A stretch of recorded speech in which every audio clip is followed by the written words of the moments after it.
once again for the renegade master. Back once again for the renegade master. Back once again for the renegade master. Back once again for the renegade master. Back once again for the renegade master.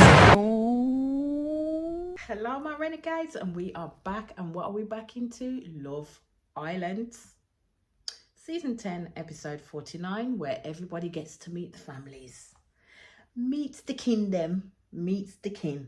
Okay, so before I start, as I always ask, please hit that subscribe button, hit that notification button, because I am on my way to 1k, and I'm hoping that everybody else will come and ride along with me.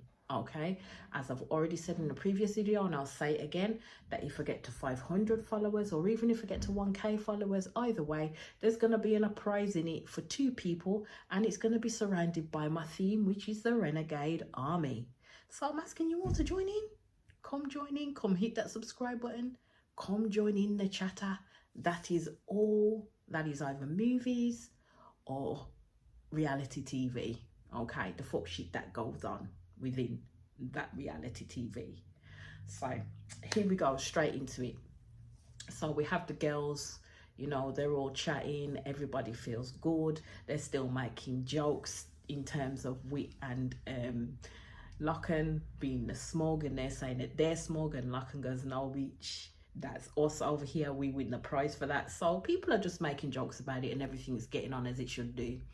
So you see Wheat speak to Jess and ask Jess, give us some tips, like how did you bag him, give us some tips. And basically Jess is saying just being loyal, and I'm like, Jess, you were loyal to a motherfucking fault, like absolutely loyal to Sammy to a motherfucking fault. So basically the tip is that how I see is just wait the due date, just wait the due date, and you will seriously get what you want at the end of the day. Because Wheat is wanting to lock off with Lachlan. I kind of think Lachlan is there, but I don't know. Lachlan's not like type of hyper. He's not that type of hyper guy in terms of showing his feelings.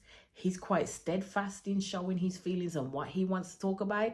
Like, some people can be very tactile and some people not very tactile. Like me myself, I am not a very tactile person. Like, my partner could tell you that I am not a very tactile person, and I will be kind of standoffish, but there will come times where I will feed into their, like, you know, making them feel secure and making them feel wanted, that I will actually change some of my behaviors in order to show that, you know what, you are wanted, you are loved, and I'll give them hugs and I'll give them kisses. But that can be few and far between. That can be few and far between. So then we kind of get into like the situ with Scott, and Scott has come to the point where he is saying that, you know, Abby's on this level and he's there and he's nowhere meeting her, because he kind of thinks that she's looking at everybody else and how established everybody else is their relationships, and she wants Scott to move on the same time frame. But Scott is not moving in that time frame, and he doesn't know what else to do, because he keeps saying that, you know, I keep showing her that, you know, I'm like, he's affectionate, he does this, he does that. But then my thing is you shouldn't have to force that. You shouldn't have to force it at the end of the day. So you shouldn't be going out of your way to show her that you are you being affectionate with her, or you're showing her this, that and the others, because then it comes to a case of questioning, well, are you doing this for yourself? Are you doing this for her, or are you doing it for everybody else out there to say that there shouldn't be any doubts in people's heads in regards to how he feels about Abby? But we can completely see, us people looking on the outside, looking in, can see this man is just not feeling Abby, and that's not a bad thing. That is not a bad thing. The only thing you need to do is tell this girl that you are not feeling her, because she is literally trying to find ways in which to get you to feel her.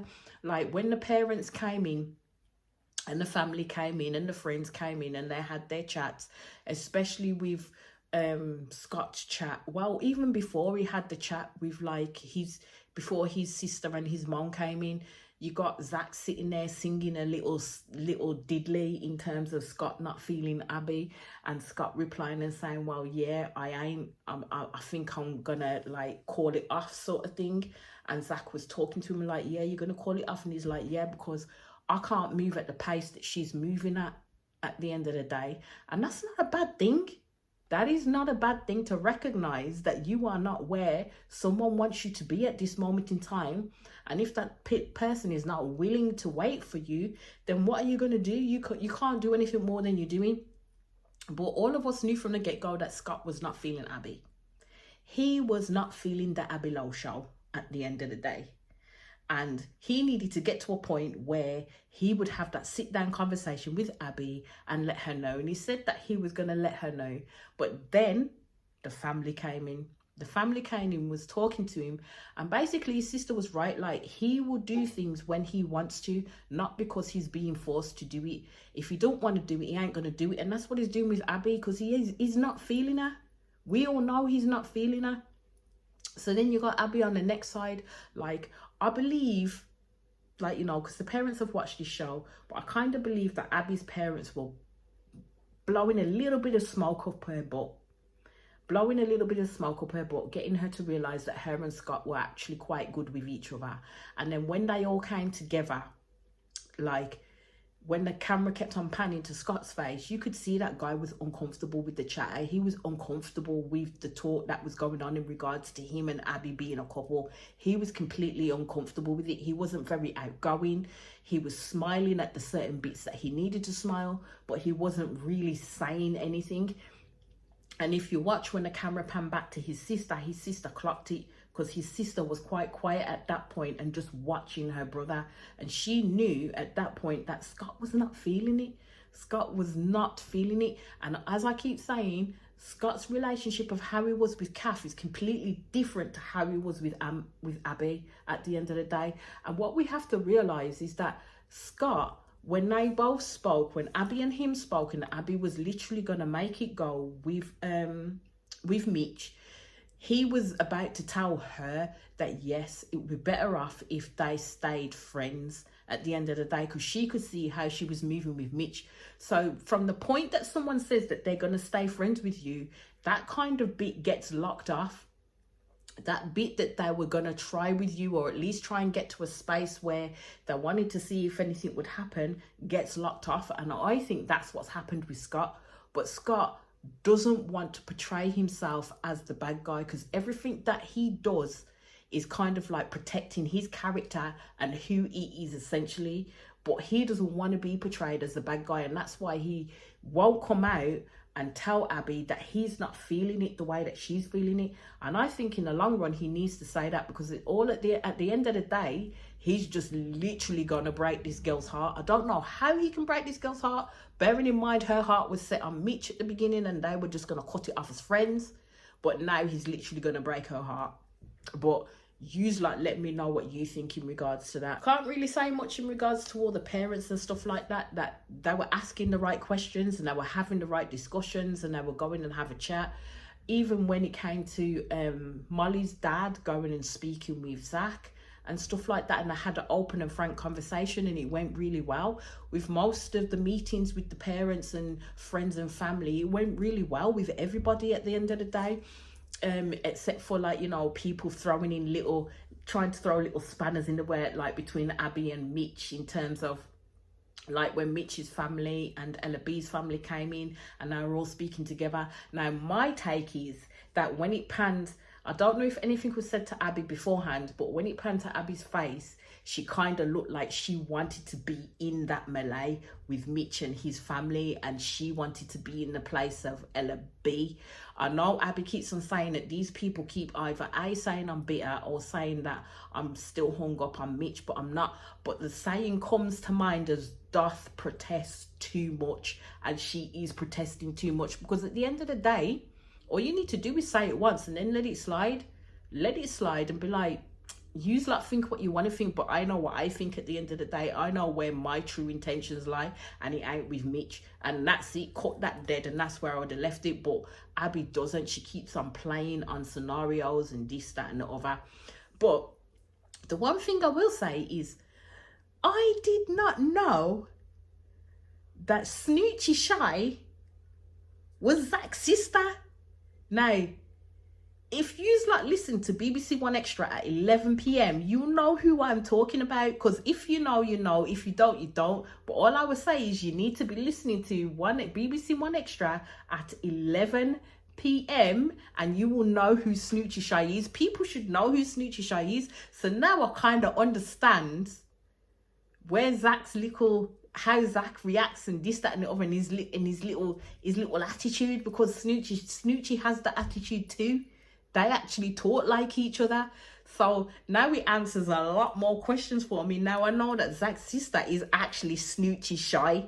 I was like, oh my God, it's Snoochie Shy. I was more excited about Snoochie Shy than anything else that was going on in the villa, I tell ya. The meeting between OG, Ella's and Ty's family was good. That was good. And the way in which they interacted and talked to each other, that was good as well. But as I said, there's nothing more that I can really add and compound on in regards to this episode, because it literally was just about the families and them meeting and them having a chat. Nothing untoward really happened in regards to that, and the only issues that came up was, as we said, with Scott and Abby at the end of the day, because they're the only ones that are in a couple that are quite kind of in turmoil, because I think Abby is literally trying to lay everything on Scott, but Scott is not at that point, as I said, in regards to the trajectory that Abby is going in. Scott is not there, and as I said, he right now is going to have to be the bad guy in regards to basically turning around and saying to Abby, look, I'm not feeling it. I'm just not feeling it, and there's nothing wrong in saying to someone that I'm not feeling it. Absolutely nothing wrong at all, as long as you're coming from the heart and you're honest with it, and you don't degrade that person when you're saying it. You just tell them as it is. And I don't think Abby, once he does that, I don't think Abby's going to take it lightly at the end of the day. Of course she's not going to take it lightly at the end of the day, because look how she dealt with the Mitch situation, her Scott breaking things off with her. I don't think she's going to deal with it pretty well. But as long as Scott knows he's remained true with himself in terms of ending things and setting things to rights with Abby, then there's nothing more that he can do at the end of the day. But as we see, coming to the end of the episode, Molly and Zach go up to the terrace, as they do. She gives him the bracelet and stuff, and like, I honestly thought this man was gonna say the L words. He did say the L word, but he was in like with her. So in terms of how Zach is and how he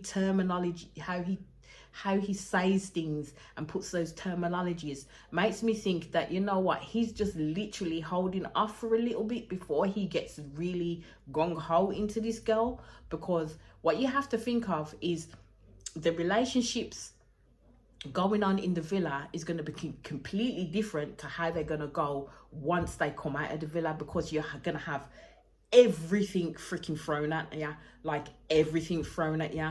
You're gonna have girls and boys that coming out of the woodwork that are wanting to get to know you, that are wanting to probably slide in your DMs and all this, that, and the other. You're gonna get a whole heap of attention, and it's then how you as a person or as a couple, you're gonna then deal with the shit that's gonna come forth, because it ain't gonna be easy.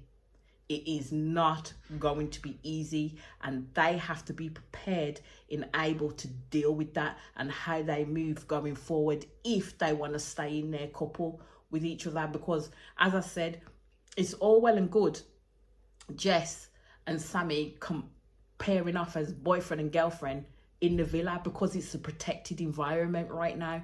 But as soon as you come out of that villa and you have everything else coming at you, how do then you solidify your relationship that you built in the villa? Are you then going to be coming out as boyfriend and girlfriend, or is the real world, the reality, going to strip all of that away? It's the same with Ty and Ella as well. They've locked each other off. He's already said that he loves Ella, but again, it's a protected environment. The truth and the proof in the pudding comes when they leave that environment. But that's where I'm going to leave it for now, my renegades, and I shall be back. And as I said, please hit that subscribe button, hit that notification button to when you know I'll be back. And I can't wait to see you all on my screens again.